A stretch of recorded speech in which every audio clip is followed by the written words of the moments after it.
الحمد لله الكريم المعبود وأشهد أن لا إله إلا الله الواحد الأحد الفرد الصمد الذي لم يلد ولم يولد ولم يكن له كفوا أحد صلى الله على محمد وعلى آله صلاة بلا عدد باقية إلى الأبد. الحمد لله نحمده ونستعينه ونستغفره ونستهديه ونؤمن به ونتوكل عليه. نعوذ بالله من شرور أنفسنا ومن سيئات أعمالنا. من يهده الله فلا مضل له ومن يضلله فلا هادي له. نشهد أن لا إله إلا الله ونشهد أن محمدا عبده ورسوله. اللهم صل على محمد وعلى آل محمد كما صليت على إبراهيم وعلى آل إبراهيم إنك حميد مجيد. وبارك على محمد وعلى آل محمد كما باركت على إبراهيم وعلى آل إبراهيم إنك حميد مجيد. أما بعد فإن خير الحديث كتاب الله وخير الهدي هدي محمد صلى الله عليه وسلم وشر الأمور محدثاتها وكل محدثة بدعة وكل بدعة ضلالة وكل ضلالة في النار. أيها الناس أوصيكم وإياي بتقوى الله. أعوذ بالله من الشيطان الرجيم. ولا تحسبن الذين قتلوا في سبيل الله أمواتا بل أحياء عند ربهم يرزقون فرحين بما آتاهم الله من فضله ويستبشرون بالذين لم يلحقوا بهم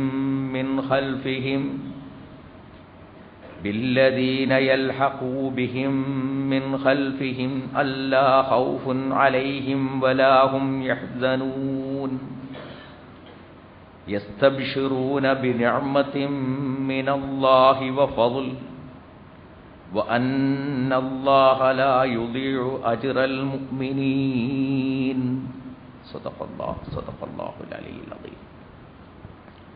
പ്രിയമുള്ള സഹോദരന്മാരെ, സഹോദരിമാരെ, ജീവിതത്തിലുടനീളം അല്ലാഹുവിൻ്റെ വിധിവിലക്കുകൾ പാലിക്കണമെന്ന് നിങ്ങളോടും എന്നോടും ഒരുപോലെ വളരെ കണിശമായി ഞാൻ വസിയ്യത്ത് ചെയ്യുകയാണ്.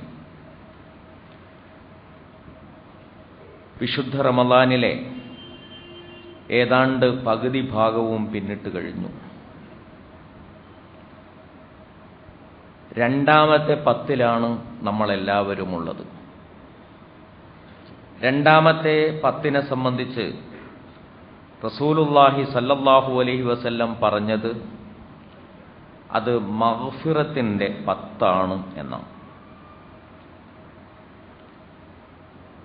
അല്ലാഹുവിനോട് പാപമോചനത്തിന് അർത്ഥിക്കേണ്ടുന്ന, എങ്കിൽ അല്ലാഹു പാപമോചനം നൽകുകയും രക്ഷിക്കുകയും ചെയ്യാൻ സന്നദ്ധമായ 10. ആ അർത്ഥത്തിൽ ഈ ദിനരാത്രങ്ങളെ ഉപയോഗപ്പെടുത്തുവാൻ അല്ലാഹു സുബ്ഹാനഹു വ തആല നമുക്ക് തൗഫീഖ് നൽകുമാറാകട്ടെ. വിശുദ്ധ റമളാനിലെ നടുവിലത്തെ 10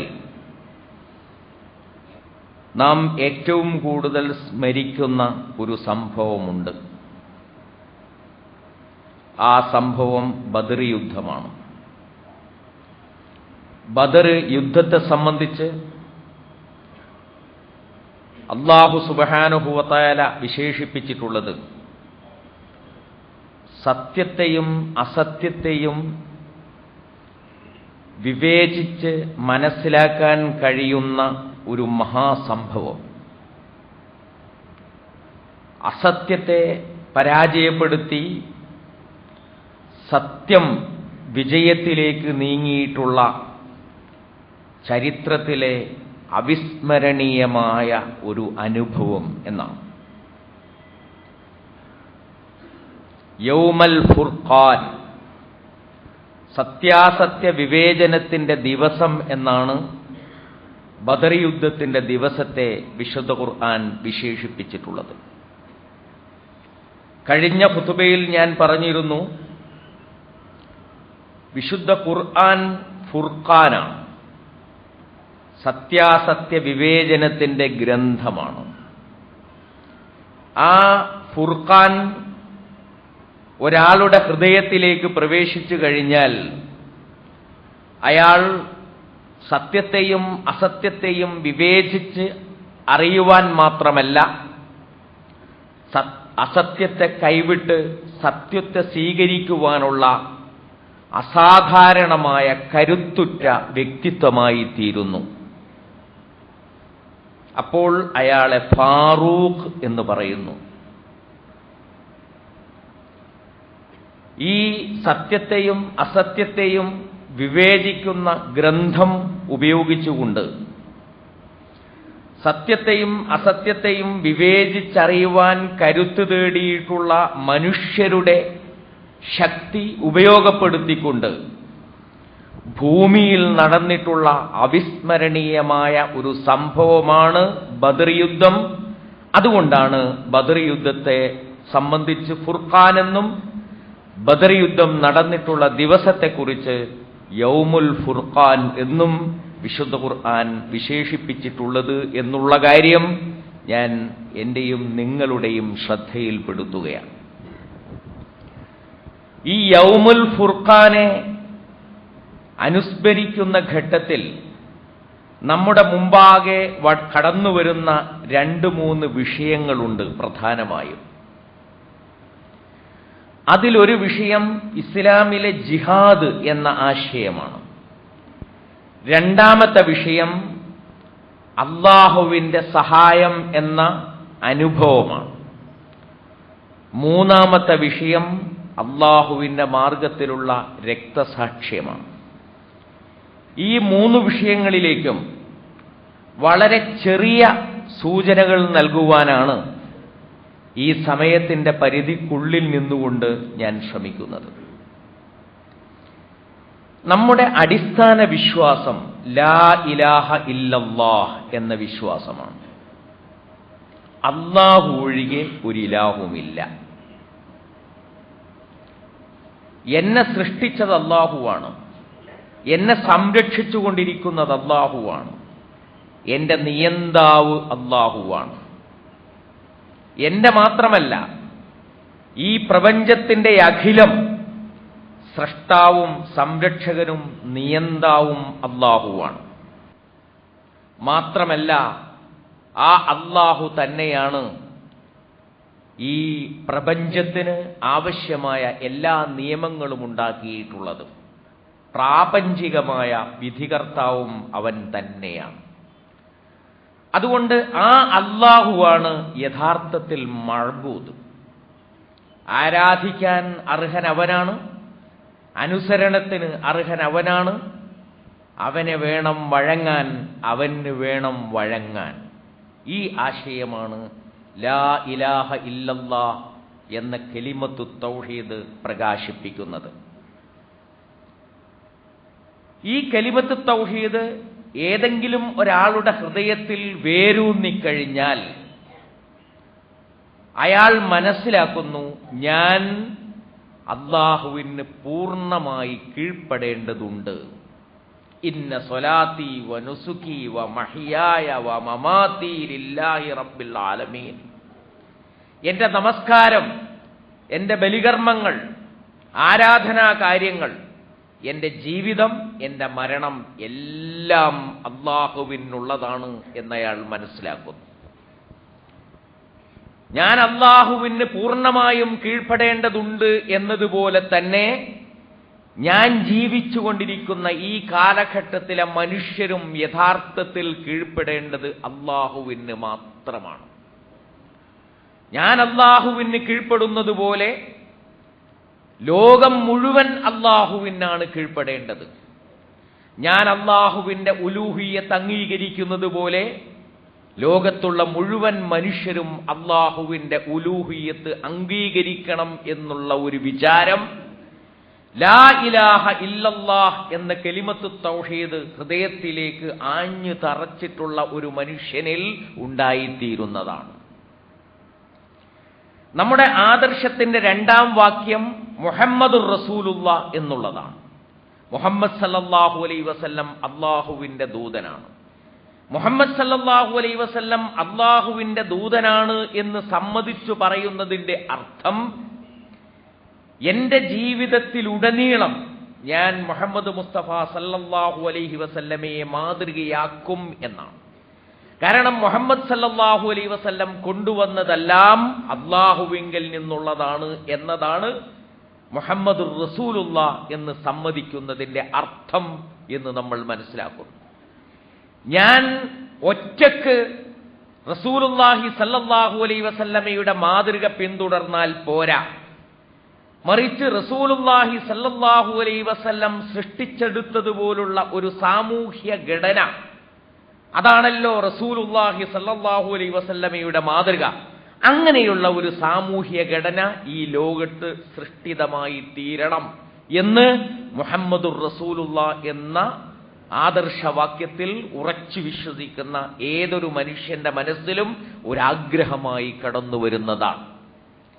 ഇപ്പൊ ലാ ഇലാഹ ഇല്ലല്ലാഹ് മുഹമ്മദുർ റസൂലുള്ളാഹ് എന്ന രണ്ട് കലിമത്തുകളും കൂടി ഒരാൾ സ്വീകരിച്ചു കഴിഞ്ഞാൽ ആ കലിമത്തുകളിൽ നിന്ന് അയാളുടെ ജീവിതത്തിന് ഒരു ലക്ഷ്യം വന്നു ചേരുന്നു. ആ ലക്ഷ്യം എന്താണ്? അല്ലാഹുവിന്റെ ഉലൂഹിയ്യത്ത് അംഗീകരിക്കുന്ന ഒരു ലോകം. മുഹമ്മദ് മുസ്തഫ സല്ലല്ലാഹു അലൈഹി വസല്ലം വളർത്തിയെടുത്തതുപോലുള്ള ഒരു സമൂഹത്തിന്റെ സൃഷ്ടി സാധ്യമായി തീരുന്ന ഒരു ലോകം. ഈ രണ്ട് ലക്ഷ്യങ്ങളും ഈ രണ്ട് ആദർശവാക്യങ്ങളിൽ നിന്ന് ഒരാളുടെ മനസ്സിൽ വന്നു ചേരുന്ന ലക്ഷ്യമാണ്. ഈ ലക്ഷ്യത്തെയാണ് വിശുദ്ധ ഖുർആൻ ഇഖാമത്തുദ്ദീൻ എന്ന പദപ്രയോഗത്തിലൂടെ നമുക്ക് പരിചയപ്പെടുത്തി തരുന്നത്. അൻ അഖീമുദ്ദീൻ ശറഅ ലക്കും മിനദ്ദീനി, നിങ്ങൾക്ക് ദീനിൽ ശരീഅത്താക്കി നിശ്ചയിച്ചിരിക്കുന്നു, ദീനിൽ നിയമമാക്കിയിരിക്കുന്നു എന്ന് പറഞ്ഞതിന് ശേഷം അവസാനം പറയുന്നത് അൻ അഖീമുദ്ദീൻ, നിങ്ങൾ ദീനിനെ ഇഖാമത്ത് ചെയ്യണം, ദീനിനെ സ്ഥാപിക്കണം, ദീനിനെ നിലനിർത്തണം. ഇതാണ് നിങ്ങളുടെ ദൗത്യമായി, നിങ്ങളുടെ ലക്ഷ്യമായി നിങ്ങൾക്ക് നിർണയിച്ചു തന്നിട്ടുള്ളത് എന്ന് മുസ്ലിം സമൂഹത്തെ വിളിച്ചുകൊണ്ട് കഴിഞ്ഞുപോയ ഉലുൽ അസ്മ് പ്രവാചകന്മാരെ മുഴുവൻ ഉദ്ധരിച്ചുകൊണ്ട് അല്ലാഹു സുബ്ഹാനഹു വ തആല നമ്മോട് കൽപ്പിക്കും. ഇപ്പൊ ലാ ഇലാഹ ഇല്ലല്ലാഹ് മുഹമ്മദുർ റസൂലുള്ളാഹ് എന്ന ആദർശവാക്യങ്ങൾ ഏതെങ്കിലും ഒരു മനുഷ്യന്റെ ഹൃദയത്തിൽ പ്രവേശിച്ചു കഴിഞ്ഞാൽ ആ മനുഷ്യനിൽ നിന്ന് ഇഖാമത്തുദ്ദീൻ, ദീനിന്റെ സംസ്ഥാപനം, ദീനിന്റെ പൂർണ്ണമായ സംസ്ഥാപനം എന്നത് അയാളുടെ ലക്ഷ്യമായി വളർന്നു വരുന്നതായി നമുക്ക് കാണാൻ കഴിയുന്നതാണ്. ഈ ഇഖാമത്തുദ്ദീനിന് വേണ്ടിയുള്ള പരിശ്രമങ്ങൾ, ആ പരിശ്രമങ്ങൾക്ക് മൊത്തത്തിൽ പറയുന്ന പേരാണ് ജിഹാദ് എന്ന് നാം മനസ്സിലാക്കണം. മറ്റൊരു ഭാഷയിൽ പറഞ്ഞാൽ ഏകനായ അല്ലാഹുവിന് പൂർണ്ണമായി കീഴ്പ്പെടുന്നതിന്റെ പേര് ഇബാദത്ത്. ഞാൻ അല്ലാഹുവിന് കീഴ്പ്പെടുന്നു എന്ന് പറയുന്നതിനർത്ഥം ഞാൻ അല്ലാഹുവിന് ഇബാദത്ത് ചെയ്യുന്നു എന്നുള്ളതാണ്. എന്റെ നമസ്കാരവും എന്റെ നോമ്പും എന്റെ സക്കാത്തും എന്റെ ഹജ്ജും എന്റെ ഖുർആൻ പാരായണവും എന്റെ പ്രാർത്ഥനയും എല്ലാം ഞാൻ അല്ലാഹുവിന് ചെയ്യുന്ന ഇബാദത്താണ്. എന്റെ ജീവിതത്തെ അല്ലാഹുവിന്റെ കൽപ്പനകൾക്കനുസരിച്ച് മാറ്റിയെടുക്കുക, അല്ലാഹുവിന് വണങ്ങുക, അല്ലാഹുവിന് വഴങ്ങുക, ജീവിതത്തിലുടനീളം അള്ളാഹുവിന്റെ വിധിവിലക്കുകൾ പാലിക്കുക എന്ന് പറയുന്നത് ഞാൻ അള്ളാഹുവിന് ചെയ്യുന്ന ഇബാദത്താണ്. എന്നാൽ എന്റെ ചുറ്റുപാടിനെ അള്ളാഹുവിന്റെ കൽപ്പനകൾക്കനുസരിച്ച് മാറ്റിയെടുക്കുവാൻ ഞാൻ ശ്രമിക്കുമ്പോൾ എന്നിൽ നിന്ന് എന്റെ പ്രവർത്തനം എന്റെ ചുറ്റുപാടിലേക്ക് വിട്ടുകിടക്കുമ്പോൾ അതിന് നാം പറയുന്ന പേരാണ് ജിഹാദ് എന്ന് പറയുന്നത്. അതാണ് ജിഹാദ്. ഞാൻ അള്ളാഹുവിന് കീഴ്പ്പെടുന്നത് ഞാൻ അള്ളാഹുവിന് വേണ്ടി ചെയ്യുന്ന ഇബാദത്താണ്. എന്നാൽ ഈ ലോകത്തെ അള്ളാഹുവിന് കീഴ്പ്പെടുത്തുവാൻ വേണ്ടി ഞാൻ പരിശ്രമിക്കുന്നത് അള്ളാഹുവിന്റെ മാർഗത്തിലുള്ള ജിഹാദാണ്. അള്ളാഹുവിന്റെ മാർഗത്തിലുള്ള ജിഹാദ് എന്ന് എന്ന് വളരെ ലളിതമായും ലഘുവായും മനസ്സിലാക്കാനുള്ള ഒരു സൂചകമാണ് ഇപ്പോൾ ഞാൻ നിങ്ങളുടെ മുമ്പാകെ വെച്ചിട്ടുള്ളത്. ഞാൻ അള്ളാഹുവിന് സ്വയം കീഴ്പ്പെടുന്നത് അള്ളാഹുവിനുള്ള ഇബാദത്ത്, ഈ ലോകത്തെ അള്ളാഹുവിന് കീഴ്പ്പെടുത്തുവാനുള്ള ശ്രമം അള്ളാഹുവിന്റെ മാർഗത്തിലുള്ള ജിഹാദ്. ഇത് വളരെ വ്യക്തമായ രൂപത്തിൽ നമ്മൾ മനസ്സിലാക്കണം. അള്ളാഹുവിന്റെ മാർഗത്തിലുള്ള ജിഹാദിന്റെ അവസാനം എന്താണ് സംഭവിക്കുക, അത് വിജയിക്കുന്നു എന്ന് പറയുന്നതിന്റെ അർത്ഥം എന്തായിരിക്കും എന്ന് കൂടി നാം മനസ്സിലാക്കുന്നത് നല്ലതാണ്. അതും വളരെ ലഘുവാണ് മനസ്സിലാക്കാൻ. രണ്ടു കാര്യങ്ങളെ അതിൽ അള്ളാഹു ഉദ്ദേശിക്കുന്നുള്ളൂ. ഈ ലോകത്തിലെ എല്ലാ മനുഷ്യരും എല്ലാ അർത്ഥത്തിലുള്ള അനിസ്ലാമിക വ്യവസ്ഥിതികളെയും ചിന്താധാരകളെയും കൈവെടിഞ്ഞ് അവരുടെ വിശ്വാസ പ്രമാണങ്ങൾ പൂർണ്ണമായും അവസാനിപ്പിച്ച് എല്ലാവരും അള്ളാഹുവിന്റെ ദീനിൽ പ്രവേശിക്കുക എന്നുള്ളത് ജിഹാദിന്റെ ലക്ഷ്യമാണ് എന്ന് നാം പറഞ്ഞാൽ അതിനർത്ഥം ഒരു കാലത്തും ജിഹാദ് അതിന്റെ ലക്ഷ്യം കണ്ടിട്ടില്ല എന്നുള്ളതായിത്തീരും. അതുകൊണ്ട് ജിഹാദിൽ അല്ലാഹു സുബ്ഹാനഹു വ തആല ലക്ഷ്യമിട്ടിരിക്കുന്നത് എന്താണ് എന്ന് ഖുർആൻ ആയത്തുകളിലൂടെ നമുക്ക് മനസ്സിലാക്കാൻ കഴിയും. ലിയുദ്ഹിറഹു അലദ്ദീനി കുല്ലിഹി, എല്ലാ ദീനുകളെക്കാളും ഈ ദീൻ അതിജയിച്ചു നിൽക്കണം. ന്യായപ്രമാണങ്ങൾ കൊണ്ട്, തെളിവുകൾ കൊണ്ട്, ഈ ലോകത്ത് ലഭ്യമാകുന്ന ആധിപത്യം കൊണ്ട് അള്ളാഹുവിന്റെ ദീൻ മറ്റു ദീനുകളെക്കാൾ അതിജയിച്ചു നിൽക്കണം എന്ന് അല്ലാഹു സുബ്ഹാനഹു വ തആല ഇച്ഛിക്കുന്നു. അതാണ് ജിഹാദിന്റെ ലക്ഷ്യമായി അല്ലാഹു സുബ്ഹാനഹു വ തആല നമുക്ക് നിശ്ചയിച്ചു തന്നിട്ടുള്ളത്. ഈ ലോകത്ത് അക്രമികളായ ഭരണകൂടങ്ങൾ അധികാരം വാഴുന്നതിന് പകരം ലന്നുൽ ജാഹിലിയത്തിന്റെ അടിസ്ഥാനത്തിൽ, ജാഹിലിയ ഊഹങ്ങളുടെ അടിസ്ഥാനത്തിൽ നിലനിൽക്കുന്ന ഹുക്കുമുൽ ജാഹിലിയ, ജാഹിലിയ വ്യവസ്ഥിതികൾ അധികാരം വാഴുന്നതിന് പകരം അള്ളാഹുവിന്റെ ദീൻ മറ്റെല്ലാ ദീനുകളെക്കാളും ഉയർന്നു നിൽക്കുന്ന ഒരു അവസ്ഥയുണ്ടായിത്തീരണം. ലിയുദ്ഹിറഹു അലദ്ദീനി കുല്ലി തകൂനു കലിമത്തുല്ലാഹി ഹിയൽ ഉല്യ, അല്ലാഹുവിന്റെ കലിമത്ത്, ആ കലിമത്ത് ഏറ്റവും ഉയർന്നു നിൽക്കുന്ന, എവിടെ വെച്ചും ആളുകൾക്ക് കാണാൻ കഴിയുന്ന, ശോഭിച്ചു നിൽക്കുന്ന വചനമായിരിക്കണം അല്ലാഹുവിന്റെ വചനം. ഇതാണ് ഇഖാമത്തുദ്ദീനിന്റെ ഒന്നാമത്തെ ലക്ഷ്യം. രണ്ടാമത്തെ ലക്ഷ്യം എന്താണ്? ജിഹാദിന്റേതായ രണ്ടാമത്തെ ലക്ഷ്യം ലോകത്തുള്ള എല്ലാ മനുഷ്യർക്കും അള്ളാഹുവിന്റെ സന്ദേശം എത്തണം. എത്തുക മാത്രമല്ല, ആ എത്തിക്കഴിഞ്ഞാൽ അത് സ്വീകരിക്കുന്നതിൽ നിന്ന് ഇസ്ലാമിക സമൂഹത്തെ തടയാൻ കഴിയുന്ന ഒരു ശക്തിയും ലോകത്തുണ്ടാകരുത്. ഭൂമിയിലെ എല്ലാ പ്രദേശങ്ങളിലും അള്ളാഹുവിന്റെ സന്ദേശം എത്തണം. ആ സന്ദേശം എത്തിക്കഴിഞ്ഞാൽ അത് സ്വീകരിക്കാനും സ്വീകരിക്കാതിരിക്കാനുമുള്ള സ്വാതന്ത്ര്യം അവർക്ക് ലഭ്യമാകണം. ആ സ്വാതന്ത്ര്യം തടയുന്ന ഒരു ശക്തിയും ലോകത്തുണ്ടാകരുത്. ഇതാണ് ഇസ്ലാമിക ജിഹാദിന്റെ പരമമായിട്ടുള്ള ലക്ഷ്യം എന്ന് നമ്മൾ മനസ്സിലാക്കണം. ലാ ഇക്രാഹ ഫിദ്ദീൻ, ദീനിൽ യാതൊരു ബലപ്രയോഗവുമില്ല. ആളുകളെ അടിച്ച് ദീനിലേക്ക് കൊണ്ടുവരേണ്ട കാര്യമില്ല. അവരെ ഭീഷണിപ്പെടുത്തി ദീനിലേക്ക് കൊണ്ടുവരേണ്ട കാര്യമില്ല. അവർക്ക് മേൽ അധികാരം വാണ് ആളുകളെ ദീനിലേക്ക് കൊണ്ടുവരേണ്ടുന്ന കാര്യമില്ല. ഇന്നമാ അന്ത മുദക്കിർ, നീ ഓർമ്മപ്പെടുത്തവൻ മാത്രമാണ്. ലൈസ അലൈഹിം ബിമുസൈത്തിർ, ഒരിക്കലും അവരുടെ മേൽ അധികാരം വാഴുന്നവനല്ല നീ. അടക്കി ഭരിക്കുന്ന സമഗ്രാധിപത്യ പ്രവണതയുള്ളവനല്ല നീ. ലാ ഇക്രാഹ ഫിദ്ദീൻ, ദീനിൽ ബലപ്രയോഗമില്ല. പക്ഷേ ഒരാൾക്ക് ദീൻ എന്താണെന്ന് മനസ്സിലാക്കാൻ കഴിയണം. ആ ദീൻ മനസ്സിലാക്കുന്നതിൽ നിന്നോ മനസ്സിലാക്കിയിട്ട് അത് അംഗീകരിക്കുന്നതിൽ നിന്നോ അയാളെ തടയുന്ന ഒരു ശക്തിയും ലോകത്തുണ്ടാകാൻ പാടില്ല. ഇതാണ് ഇസ്ലാമിലെ ജിഹാദിന്റെ ലക്ഷ്യം എന്ന് നമ്മൾ മനസ്സിലാക്കും. ഇപ്പൊ ലാ ഇലാഹ ഇല്ലല്ലാഹ് മുഹമ്മദ് റസൂലുള്ളാഹ് എന്ന കലിമത്തുകൾ ഒരു മനുഷ്യന്റെ ഹൃദയത്തിൽ പ്രവേശിച്ചാൽ ഇഖാമത്തുദ്ദീൻ അയാളുടെ ലക്ഷ്യമായി തീരും.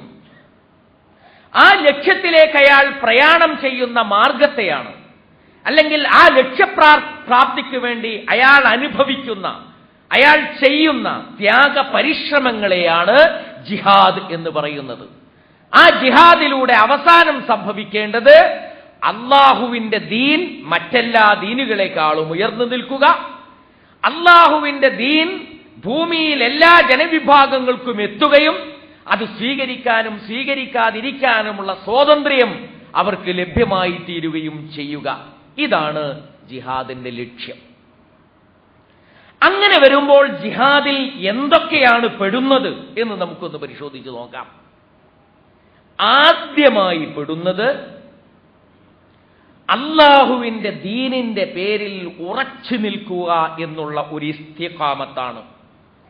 ഏത് പ്രതികൂലമായ സാഹചര്യത്തിലും, എത്ര വലിയ സമ്മർദ്ദങ്ങൾ ഉണ്ടെങ്കിലും, എത്ര പ്രകോപനങ്ങളും പ്രലോഭനങ്ങളും ഉണ്ടെങ്കിലും അള്ളാഹുവിന്റെ മാർഗത്തിൽ ഉറച്ചു നിൽക്കുക എന്നുള്ളത് തന്നെ ഒരു ജിഹാദാണ്. രണ്ടാമതായി വരുന്നത് ഈ ആദർശത്തിന്റെ പ്രബോധനമാണ്, ദഅവത്ത്. ജിഹാദിന്റെ രണ്ടാമത്തെ ഭാഗം ദഅവത്താണ്. അള്ളാഹുവിന്റെ ദീൻ മറ്റുള്ളവരുടെ മുമ്പാകെ എത്തിച്ചു കൊടുക്കുക, ആളുകളെ ഇസ്ലാമിലേക്ക് ക്ഷണിക്കുക, ആളുകളുടെ മുമ്പിൽ അള്ളാഹുവിന്റെ ദീനിന്റെ സാക്ഷികളായി എഴുന്നേറ്റു നിൽക്കുക. ഇതും അള്ളാഹുവിന്റെ മാർഗത്തിലുള്ള ജിഹാദാണ്. ഇസ്ലാമിന്റെ പേരിൽ എഴുന്നേറ്റ് നിന്ന് ആ ഇസ്ലാമിനെ മറ്റുള്ളവരുടെ മുമ്പാകെ പ്രകാശിപ്പിക്കുന്നതിനാണ് ഷഹാദത്ത് ഹഖ്, സത്യസാക്ഷ്യം എന്ന് പറയുന്നത്. ഇസ്ലാമിനെ മറ്റുള്ളവരുടെ മുമ്പിൽ എത്തിച്ചു കൊടുക്കുന്നതിനാണ് തബ്ലീഗ് എന്ന് പറയുന്നത്. ഇസ്ലാമിലേക്ക് ആളുകളെ ക്ഷണിക്കുന്നതിനാണ് ദഅവത്ത് എന്ന് പറയുന്നത്. ഈ ആശയങ്ങളെ എല്ലാറ്റിനെയും ചേർത്തുകൊണ്ടാണ് നാം ദഅവത്ത് എന്ന ഒറ്റ വാക്ക് ഉപയോഗിക്കുന്നത്, അഥവാ പ്രബോധനം. ഇസ്ലാമിക പ്രബോധനം എന്നത് ഒരു ജിഹാദാണ്. ആ ഇസ്ലാമിക പ്രബോധനം എന്ന് പറയുന്ന ദൗത്യം ഒരു പ്രദേശത്തെ എല്ലാ വിഭാഗം ആളുകളിലും പൂർത്തീകരിച്ചു കഴിഞ്ഞിട്ടും ആളുകൾ ആ ആശയം ഉൾക്കൊള്ളാൻ സന്നദ്ധമാകുന്നില്ലെങ്കിൽ ചിലപ്പോൾ ആ ദേശം വിട്ട് മറ്റൊരു ദേശത്തേക്ക് പോകേണ്ടതായി വരും. അനുകൂലമായിട്ടുള്ള ഒരു അന്തരീക്ഷം അന്വേഷിക്കേണ്ടതായി വരും. ഒരു ഭൂമികയിൽ ഉറച്ചു നിന്നുകൊണ്ട് ശക്തി പ്രാപിച്ച് ആ ശക്തിയുടെ ബലത്തിൽ നിന്നുകൊണ്ട് അല്ലാഹുവിന്റെ ദീനിന്റെ പ്രബോധനം നിർവഹിക്കേണ്ടതായി വരും. ഈ അടുത്ത സ്റ്റെപ്പിനെയാണ് ഹിജ്റ എന്ന് പറയുന്നത്. ചില ഘട്ടത്തിൽ ഹിജ്റയും അല്ലാഹുവിന്റെ മാർഗത്തിലുള്ള ജിഹാദ് തന്നെയാണ്. ഹിജ്റ സംഭവിച്ചു കഴിഞ്ഞാൽ അല്ലാഹുവിന്റെ ഭൂമിയിൽ ഒരു ചെറിയ തുണ്ടെങ്കിലും അല്ലാഹുവിന്റെ ദീനിന്റെ വ്യവസ്ഥകൾ നടപ്പിലാക്കുന്നതായി വന്നു കഴിഞ്ഞാൽ പിന്നീട് ആ ഭൂമിക്ക് പുറത്തുള്ള ജനങ്ങളിലേക്ക് പ്രവേശിച്ചുകൊണ്ട് അല്ലാഹുവിന്റെ സന്ദേശം അവരിലേക്ക് പ്രചരിപ്പിക്കുവാൻ ഈ ഭൂവിഭാഗത്തിലുള്ള ആളുകൾ ബാധ്യസ്ഥരായിത്തീരുന്നു. അങ്ങനെ ചെയ്യുന്ന പ്രവർത്തനത്തെയും അള്ളാഹുവിന്റെ മാർഗത്തിലുള്ള ജിഹാദ് എന്ന് തന്നെയാണ് പറയുന്നത്.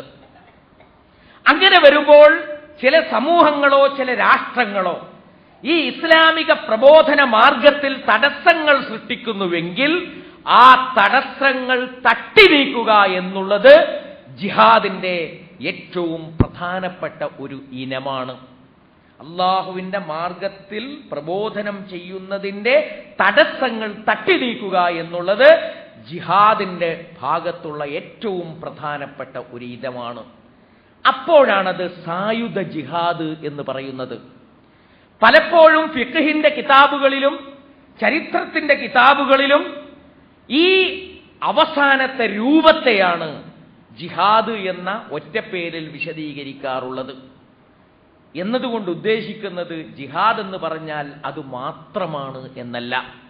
റസൂലുള്ളാഹി സല്ലല്ലാഹു അലൈഹി വസല്ലം ഒരിക്കൽ പറയുന്നുണ്ട്, അൽ ജിഹാദു മാളിൻ മുൻദു ബുഇസ്തു ഇലാ അൻ യുഖാതില ആഖിറു ഉമ്മത്തി അദ്ദജ്ജാൽ. ജിഹാദ് തുടർച്ചയായി നടന്നുകൊണ്ടേയിരിക്കുകയാണ്. ഞാൻ നിയോഗിക്കപ്പെട്ട അന്ന് മുതൽ ജിഹാദ് ആരംഭിച്ചിരിക്കുന്നു. ആ ജിഹാദ് എന്റെ സമുദായത്തിലെ അവസാനത്തെ ഒരു മനുഷ്യൻ എഴുന്നേറ്റ് നിന്നുകൊണ്ട് ദജ്ജാലിനെ വധിക്കുന്നതുവരെ ആ ജിഹാദ് തുടർന്നുകൊണ്ടിരിക്കും എന്ന് റസൂലുള്ളാഹി സ്വല്ലല്ലാഹു അലൈഹി വസല്ലം പറയുന്നുണ്ട്. അപ്പൊ റസൂൽ നിയോഗിക്കപ്പെട്ട അന്നു മുതൽ ജിഹാദ് തുടങ്ങി എന്നതിന്റെ അർത്ഥം എന്താണെന്ന് ചോദിച്ചാൽ, റസൂൽ സല്ലല്ലാഹു അലൈഹി വസല്ലം ആരംഭിച്ച ദഅവത്ത് ജിഹാദിന്റെ തുടക്കമായിരുന്നു എന്നാണ്. അതടക്കം സായുധ വിപ്ലവമടക്കമുള്ള കാര്യങ്ങൾ ഉൾക്കൊള്ളുന്ന ത്യാഗ പരിശ്രമങ്ങളെയാണ്, അള്ളാഹുവിന്റെ ദീൻ വിജയിപ്പിച്ചെടുക്കുവാനുള്ള ത്യാഗ പരിശ്രമങ്ങളെയാണ് അള്ളാഹുവിന്റെ മാർഗത്തിലുള്ള ജിഹാദ് എന്ന് പറയുന്നത്. ഈ കാഴ്ചപ്പാടിലൂടെ വേണം ബദർ യുദ്ധത്തെക്കുറിച്ചും ബദർ യുദ്ധത്തിന് മുമ്പുണ്ടായിട്ടുള്ള സംഭവങ്ങളെക്കുറിച്ചും നാം വിലയിരുത്താൻ. റസൂലുള്ളാഹി സല്ലല്ലാഹു അലൈഹി വസല്ലമയെ ഖുറൈശികൾ വളരെ തുടർച്ചയായി വേട്ടയാടിക്കൊണ്ടിരുന്നു. റസൂൽ സല്ലല്ലാഹു അലൈഹി വസല്ലമയുടെ അനുചരന്മാരിൽ ചിലർ അബിസീനിയയിലേക്ക് പലായനം ചെയ്തപ്പോൾ അബിസീനിയയിൽ ഖുറൈശികൾ പോയി. അവിടെ ഉറച്ച ഒരു ഭരണമുണ്ടായിരുന്നു, നീതിപൂർണമായ ഒരു വ്യവസ്ഥയുണ്ടായിരുന്നു, നീതിമാനായിട്ടുള്ള ഒരു ഭരണാധികാരിയും ഉണ്ടായിരുന്നു അബിസീനിയയിൽ. അതുകൊണ്ട് ഖുറൈശികൾക്ക് ഒരക്രമവും കാണിക്കാൻ കഴിഞ്ഞില്ല. ന്യായപ്രമാണങ്ങളുമായി അബിസീനിയൻ രാജാവിന്റെ മുമ്പിൽ, നജ്ജാഷിയുടെ മുമ്പിൽ ആവശ്യങ്ങൾ ഉന്നയിക്കാനേ അവർക്ക് കഴിഞ്ഞുള്ളൂ. പക്ഷേ നീതിമാനായ ഭരണാധികാരിയായതുകൊണ്ട് ഇസ്ലാമിക പ്രബോധന പ്രവർത്തനങ്ങൾ തുടരാൻ മുസ്ലിങ്ങൾക്ക് അനുവാദം നൽകുകയും ഖുറൈശികളായ ആളുകളെ തിരിച്ചയക്കുകയും ചെയ്തു. എന്നിട്ടും അവർ അവസാനിപ്പിച്ചില്ല. മക്കയിലുള്ള മുസ്ലിങ്ങൾക്ക് നേരെ അവരുടെ ആക്രമണങ്ങൾ അവർ ചൊരിഞ്ഞു. എത്രത്തോളം എന്ന് വെച്ചാൽ മുഹമ്മദ് മുസ്തഫ സല്ലല്ലാഹു അലൈഹി വസല്ലമയുടെ വീട് വളഞ്ഞു. ഓരോ ഗോത്രത്തിലെയും ഓരോരുത്തർ വാളുമായി നിന്ന് എല്ലാവരും ഒരുമിച്ചുള്ള ഒരൊറ്റ പ്രാവശ്യമുള്ള വെട്ടിന് മുഹമ്മദ് നബിയെ തുണ്ടമാക്കണം എന്നവർ തീരുമാനിച്ചു. അവരുടെ കണ്ണുവെട്ടിച്ച് റസൂലുള്ളാഹി സല്ലല്ലാഹു അലൈഹി വസല്ലം രക്ഷപ്പെട്ടിട്ടും അവർ വിട്ടില്ല. പിന്നെ 100 ഒട്ടകം ഇനാം പ്രഖ്യാപിച്ചുകൊണ്ട് ആളുകളെ രാജ്യത്തിന്റെ നാനാഭാഗങ്ങളിലേക്കും അവർ പറഞ്ഞയച്ചു മുഹമ്മദ് നബിയെ കൊല്ലാൻ വേണ്ടി. എന്നാൽ ഇരുട്ടിന്റെ മറവിൽ റസൂലുള്ളാഹി സല്ലല്ലാഹു അലൈഹി വസല്ലം മദീനയിലേക്ക് ചെന്നു.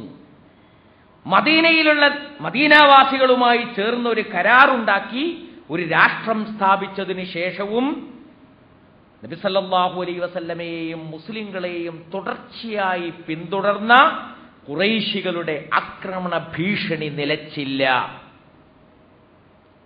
റസൂൽ സല്ലല്ലാഹു അലൈഹി വസല്ലമയ്ക്ക് ഇസ്ലാമിന്റെ പ്രബോധനം നിർവഹിക്കേണ്ടതുണ്ടായിരുന്നു. അതിനാണ് അല്ലാഹു സുബ്ഹാനഹു വ തആല തിരുനബിയെ നിയോഗിച്ചത്. മക്കയും പരിസര പ്രദേശത്തും മാത്രമല്ല, ലോകത്തിന്റെ എല്ലാ ഭാഗങ്ങളിലും ഇസ്ലാമിന്റെ സന്ദേശം പ്രചരിപ്പിക്കുവാൻ പ്രവാചകൻ സല്ലല്ലാഹു അലൈഹി വസല്ലം കൽപ്പിക്കപ്പെട്ടിരുന്നു. ആ ദൗത്യം അദ്ദേഹത്തിന് നിർവഹിക്കേണ്ടതുണ്ടായിരുന്നു.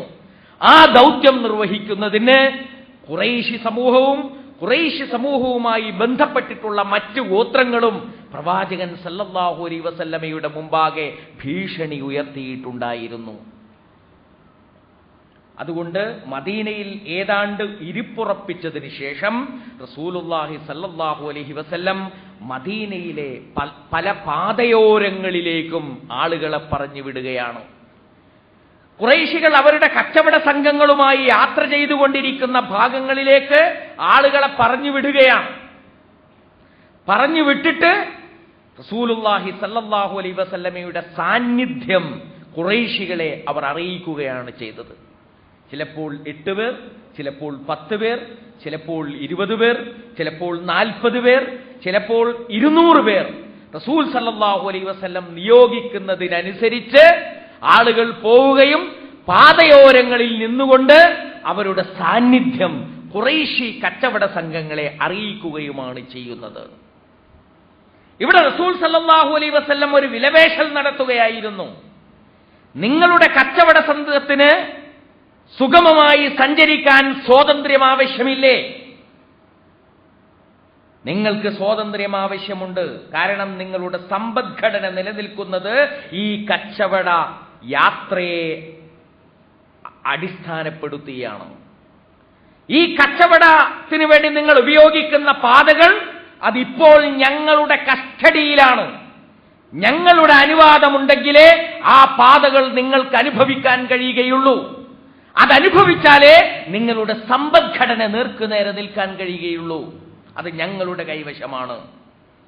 ആ പാതകൾ നിങ്ങൾക്ക് അനുഭവിക്കാൻ കഴിയണമെങ്കിൽ ഞങ്ങളെ ഇവിടെ സ്വൈരമായി ജീവിക്കാൻ വിടണം. ഞങ്ങൾ അല്ലാഹുവിന്റെ ദീൻ പ്രബോധനത്തിന് വന്നവരാണ്. ഈ അല്ലാഹുവിന്റെ ദീൻ പ്രബോധനം ചെയ്തുകൊണ്ട് ലോകത്തുടനീളം സഞ്ചരിക്കുന്നതിന് തടസ്സം സൃഷ്ടിക്കാൻ, അല്ലാഹുവിന്റെ വഴിയിൽ തടസ്സകാരികളായി നിൽക്കുവാൻ നിങ്ങൾ ശ്രമിച്ചാൽ നിങ്ങളുടെ മക്കയുടെ അടിസ്ഥാനം ഇളക്കുന്നതിന് വേണ്ടിയുള്ള ശ്രമങ്ങൾ ഞങ്ങളും നടത്തും എന്ന് ഖുറൈശികളെ അറിയിക്കാനുണ്ടായിരുന്നു എന്നുള്ളത് കൊണ്ടാണ് റസൂലുള്ളാഹി സല്ലല്ലാഹു അലൈഹി വസല്ലം പാതയോരങ്ങളിലേക്ക് റസൂൽ സല്ലല്ലാഹു അലൈഹി വസല്ലമയുടെ സൈന്യങ്ങളെ നിയോഗിച്ചുകൊണ്ടിരുന്നത് എന്ന് ചരിത്രം പഠിക്കുമ്പോൾ നമുക്ക് മനസ്സിലാക്കാൻ കഴിയുന്നതാണ്. ഒരു ഘട്ടത്തിൽ അബ്ദുല്ലാഹിബ്നു ജഹ്ഷിനെയും ഒരു ചെറുസംഘത്തെയും റസൂൽ നിയോഗിച്ചു. 2 ദിവസം കഴിഞ്ഞിട്ടേ കയ്യിലുള്ള കുറിപ്പ് വായിക്കാവൂ എന്നവരോട് പറഞ്ഞിരുന്നു. 2 ദിവസം കഴിഞ്ഞ് കുറിപ്പ് വായിച്ചു നോക്കിയപ്പോൾ നിങ്ങൾ നക്കലയുടെ ഭാഗത്തേക്ക് പോകണം. അവിടെ ഖുറൈശികളുടെ ഒരു കച്ചവട സംഘമുണ്ടാകും. ആ കച്ചവട സംഘത്തെ നിങ്ങളുടെ സാന്നിധ്യം അറിയിക്കണം എന്നതായിരുന്നു പ്രവാചകൻ സല്ലല്ലാഹു അലൈഹി വസല്ലമയുടെ കൽപ്പന. അവരങ്ങനെ ചെയ്തു. പക്ഷേ അത് ചെയ്യുന്ന കൂട്ടത്തിൽ അവരിൽ നിന്ന് ഒരു ഓവർ ആക്ഷൻ, അവരെ കൽപ്പിച്ചതിൽ നിന്ന് വ്യത്യസ്തമായ ഒരു കുറഞ്ഞ ഒരു പണി അവരെടുത്തു. സംഘത്തിന് നേതൃത്വം നൽകിയിരുന്ന, കച്ചവട സംഘത്തിന് നേതൃത്വം നൽകിയിരുന്നയാളെ അവർ അമ്പെയ്തു കൊന്നു. 2 പേരെ ബന്ധികളാക്കി. അവരിൽ നിന്ന് ഒരുപാട് കച്ചവട സാധനങ്ങൾ പിടിച്ചെടുത്തു. എല്ലാം പിടിച്ചെടുത്തതിന് ശേഷം അവർ റസൂലുള്ളാഹി സല്ലല്ലാഹു അലൈഹി വസല്ലമയുടെ അടുത്ത് തിരിച്ചു വന്നിട്ട് വളരെ ആവേശപൂർവ്വം അവരുടെ കാര്യം പറഞ്ഞു. ഞങ്ങളിതാ സംഘത്തലവരെ കൊന്നിരിക്കുന്നു, 2 പേരെ ബന്ധികളാക്കി നിങ്ങളുടെ മുമ്പിൽ ഹാജരാക്കിയിരിക്കുന്നു, അവരിൽ നിന്ന് പിടിച്ചെടുത്ത മുഴുവൻ കച്ചവട സാധനങ്ങളും ഇതാ ഇവിടെ വെച്ചിരിക്കുന്നു. റസൂലുള്ളാഹി സല്ലല്ലാഹു അലൈഹി വസല്ലം സന്തോഷം രേഖപ്പെടുത്തുകയല്ല ചെയ്തത്. വളരെ രൂക്ഷമായി അവരെ നോക്കി. അവരോട് പറഞ്ഞു, ആരാണ് നിങ്ങൾക്ക് അനുവാദം നൽകിയിരുന്നത്? അമ്പെയ്യുവാനും ആളെ കൊല്ലാനും കച്ചവട സാധനങ്ങൾ പിടിച്ചെടുക്കുവാനും ആരാണ് നിങ്ങൾക്ക് അനുവാദം നൽകിയിരുന്നത്? അതും ഈ വിശുദ്ധ മാസത്തിൽ. നിങ്ങളത് ചെയ്യാൻ പാടുണ്ടായിരുന്നില്ല, അതെന്റെ കൽപ്പനയായിരുന്നില്ല എന്ന് റസൂൽ സല്ലല്ലാഹു അലൈഹി വസല്ലം പറഞ്ഞു എന്ന് മാത്രമല്ല, റസൂൽ അവരോട് ആക്രോശിച്ചു, കൊണ്ടുപോകണം നിങ്ങൾ ഇവിടെ നിന്ന് ഈ സ്വത്തും സമ്പത്തും. എനിക്കാവശ്യമില്ല അത് എന്ന് റസൂലുള്ളാഹി സ്വല്ലല്ലാഹു അലൈഹി വസല്ലം പറഞ്ഞു. ശത്രുക്കളായ ആളുകൾ അവരുടെ പ്രചാരണങ്ങൾ അഴിച്ചുവിട്ടു. ഇതാ മുഹമ്മദിന്റെ കൂട്ടർ യുദ്ധം ഹറാമാക്കപ്പെട്ടിട്ടുള്ള മാസത്തിൽ യുദ്ധത്തിന് ഒരുങ്ങി പുറപ്പെട്ടിരിക്കുന്നു, ആളെ വധിച്ചിരിക്കുന്നു എന്ന് പറഞ്ഞു.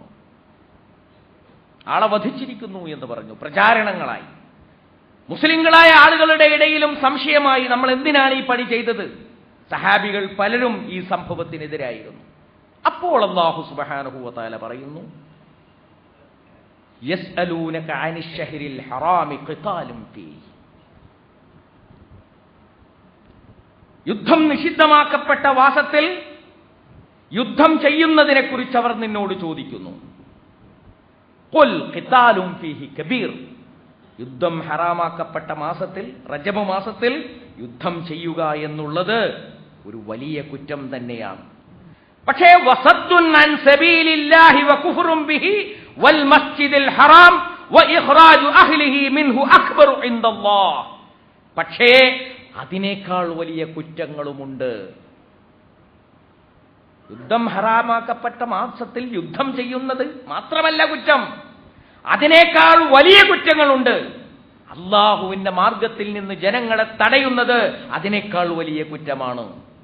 അല്ലാഹുവിനെ നിഷേധിക്കുന്നതും നിഷേധിക്കാൻ ആളുകളോട് കൽപ്പിക്കുന്നതും നിഷേധിക്കാൻ വേണ്ടി പ്രേരിപ്പിക്കുന്നതും വലിയ കുറ്റമാണ്. അല്ലാഹുവിന്റെ ഭവനമായ മസ്ജിദുൽ ഹറാമിൽ നിന്ന് വിശ്വാസികളായ ആളുകളെ തടയുന്നത് ഏറ്റവും വലിയ കുറ്റമാണ്. മക്കയിൽ നിന്ന് മക്കക്കാരായ ആളുകളെ ആട്ടിപ്പുറത്താക്കുന്നത് അതിനേക്കാൾ വലിയ കുറ്റമാണ്. വൽ ഫിത്നതു അക്ബറു മിനൽ ഖത്ൽ. കൊലയേക്കാൾ വലിയ കുറ്റം നാശമാണ്, ഫിത്നയാണ് എന്ന് അല്ലാഹു സുബ്ഹാനഹു വ തആല അവർക്ക് വിശദീകരിച്ചു കൊടുക്കുന്നതായി നമുക്ക് കാണാൻ കഴിയും. അപ്പോൾ യുദ്ധം ചെയ്യുന്നത് അനുവദനീയമാക്കപ്പെട്ടത് എന്തിനാണ്? വമൻ അദ്ലമു മിമ്മൻ സദ്ദ അൻ സബീലില്ല.